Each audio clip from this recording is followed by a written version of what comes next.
Hi, I'm Dr. Chad Larson, and this is Keep It Real. Keep It Real is all about real talk based on my 20 plus years of clinical experience. What we're really talking about is real food, real medicine, and real change.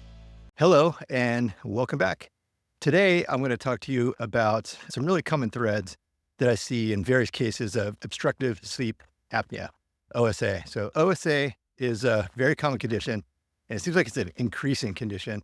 And there's some really common threads that I see between different cases. One of them is an excessive amount of visceral adipose tissue, AKA belly fat. So when there's oftentimes an excess amount of belly fat, there's also an excessive amount of fat deposition around the neck and throat. And when there's fat accumulation around the neck and throat, there's going to be an increase of, let's say, influence to the health and function of the upper respiratory system. And connected with that is systemic inflammation. So this is another common thread that I see in various cases of obstructive sleep apnea is inflammation. And this is different from rolling your ankle and the ankle getting inflamed or spraining your wrist and it like inflames. That's a different kind, that's acute inflammation. We're talking about chronic metabolic inflammation, this type of systemic inflammation, which kind of magnifies issues in multiple organ systems, including the upper respiratory tract. And this type of inflammation often leads to oxidative stress. Oxidative stress, we know, is tied to worsening cases of obstructive sleep apnea. And this type of inflammation can influence other things, including hormonal imbalances. So one of the ways the body tries to balance this type of systemic inflammation and its effect on obstructive sleep apnea is that it's going to cause a knock-on effect of hormone dysregulation. So this is the third general category that I see as a common thread in OSA is these type of hormone dysfunction. What kind of hormones are we talking about? We're talking about dysfunction to insulin. Insulin resistance is a really important thread between the first two things that we talked about, fat accumulation and this kind of systemic inflammation is insulin resistance. Insulin, obviously a very important hormone for glucose metabolism. It's also a fat storage hormone. In insulin resistance, there is poor communication and balance in metabolic function of insulin, and the cells start to become resistant to the effect of insulin, and that's what causes glucose to accumulate.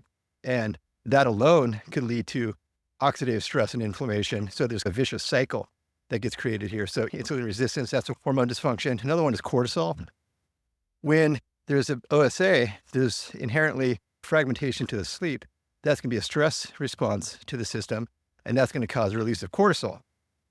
Cortisol's ability to try to balance this out, it's unfortunately an excitatory hormone, meaning it's going to influence sleep quality and quantity. So there's a vicious cycle between OSA and this kind of excessive cortisol release. And unfortunately, cortisol release also contributes to fat accumulation around the waist and causes this type of systemic inflammation. So it's a really vicious cycle. A couple other hormones to be considered here are leptin. Oftentimes, along with insulin resistance, is leptin resistance. And when there's leptin resistance, we know that leptin is really important fat storage hormone. It's also a communication hormone that helps us to determine and let the brain know that we're full. And so if there's leptin resistance, the brain doesn't quite get that signal, and that could really influence hunger and satiety. And when there's an influence on hunger and satiety, then that's going to throw off the hunger signals and people are going to eat more. Also, leptin influences the health and function of the upper respiratory system. So leptin itself, leptin resistance itself can cause upper respiratory breathing issues. The other hormone that gets pretty significantly influenced is ghrelin. Ghrelin, think of growling, makes your stomach growl. It's a hunger hormone. And this gets thrown off as well in OSA. And so as there is sleep fragmentation, this causes an excessive amount of ghrelin. This is going to make a person want to eat more. And so therein goes the vicious cycle of increased food desire. Those foods are consumed. Sometimes maybe they're not going to be healthy foods, and that's going to accumulate more fat accumulation around the waist and fat accumulation around the neck and throat, and that's going to cause part of this vicious cycle. So what we have to do is we have to untangle all this. We have to determine where each person is along the pathway of insulin resistance, where they are in fat accumulation and really help to improve their metabolic function overall. So I really see OSA has very deep roots in our general metabolic health, but knowing that is empowering because we can work on getting to the root cause. There's certainly cases where people definitely need some sleep support, and certainly don't be shy to use a CPAP or something because sleep is really at the root of general health. Do what you have to do, but don't forget about the health and function of your metabolic health and all these connected threads that we just talked about. Bit of food for thought. I'll keep reading the studies and bring you the information. Until then, keep it real.